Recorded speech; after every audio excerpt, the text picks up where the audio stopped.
Hello everyone, আসসালামু আলাইকুম। আজকের এই ভিডিওতে আমরা সিএসএস এর খুব কাজের একটি ফাংশন ক্ল্যাম্প নিয়ে আলোচনা করব। এই ফাংশনটি ব্যবহার করে আপনি ফন্ট সাইজ, উইথ কিংবা হাইটকে খুব সহজেই ফ্লেক্সিবল বা রেসপন্সিভ করতে পারবেন। সবচেয়ে মজার ব্যাপার হলো ক্ল্যাম্প ব্যবহার করলে আপনাকে বারবার মিডিয়া কোয়েরি লেখার ঝামেলা পোহাতে হবে না, যা আপনার ওয়েবসাইটকে মোবাইল বা ট্যাবে অ্যাডজাস্ট করা অনেক সহজ করে দেবে। চলুন দেখি এটি কিভাবে কাজ করে। প্রচলিত সমস্যা, দ্য প্রবলেম। ধরুন আমাদের একটি হেডিং বা H1 আছে যার ফন্ট সাইজ 100 পিক্সেল। এখন স্ক্রিন ছোট হলে এই 100 পিক্সেল অনেক বড় দেখায়, তাই আমরা মিডিয়া কোয়েরি লিখে স্ক্রিন সাইজ অনুযায়ী সেটাকে 90, 70 এবং সবশেষে 50 পিক্সেলে কমিয়ে আনি। এটি কাজ করলেও পদ্ধতিটা বেশ ঝামেলার, কারণ আপনাকে অনেকগুলো ব্রেক পয়েন্টে কোড লিখতে হচ্ছে। 2. কেন শুধু রিলেটিভ ইউনিট VW যথেষ্ট নয়? অনেকে পিক্সেলের বদলে VW ইউজ করেন, যেমন ফন্ট সাইজ 8VW। এতে স্ক্রিন ছোট বড় করার সাথে সাথে ফন্ট সাইজও পরিবর্তন হয়, কিন্তু এখানে একটি বড় সমস্যা আছে।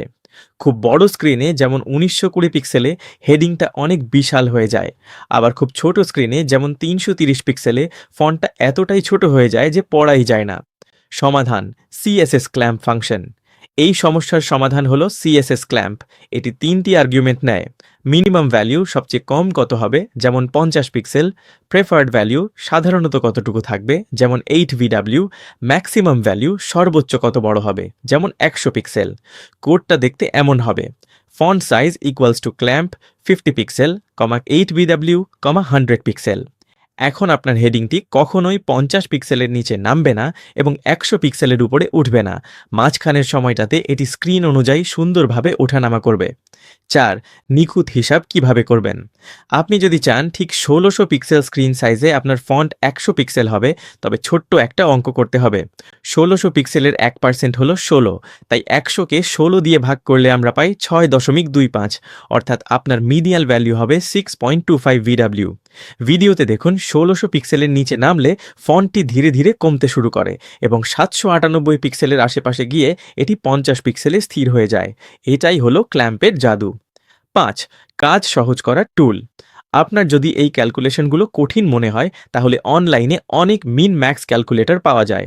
সেখানে আপনি আপনার মিনিমাম এবং ম্যাক্সিমাম ভ্যালু ইনপুট দিলেই তারা আপনাকে পুরো কোডটি জেনারেট করে দেবে। জাস্ট কপি করে আপনার সিএসএসে বসিয়ে দিলেই কাজ শেষ। 6. Browser support. অনেকেই ভাবেন এটি সব ব্রাউজারে কাজ করবে কিনা। ক্যানাই ইউজ অনুযায়ী প্রায় 96% আধুনিক ব্রাউজারে এটি সাপোর্ট করে। শুধুমাত্র ইন্টারনেট এক্সপ্লোরার ছাড়া সবখানেই এটি নিশ্চিন্তে ব্যবহার করা যায়। সো মিডিয়া কোয়েরির উপর নির্ভরতা কমিয়ে সিএসএস ক্ল্যাম্প আপনার কোডকে কতটা ক্লিন আর স্মার্ট করতে পারে। ভিডিওটি ভালো লাগলে লাইক দিন এবং এই ধরনের আরও ওয়েব ডেভেলপমেন্ট টিউটোরিয়াল পেতে সাবস্ক্রাইব করে পাশেই থাকুন। দেখা হবে পরের ভিডিওতে। খোদা হাফেজ।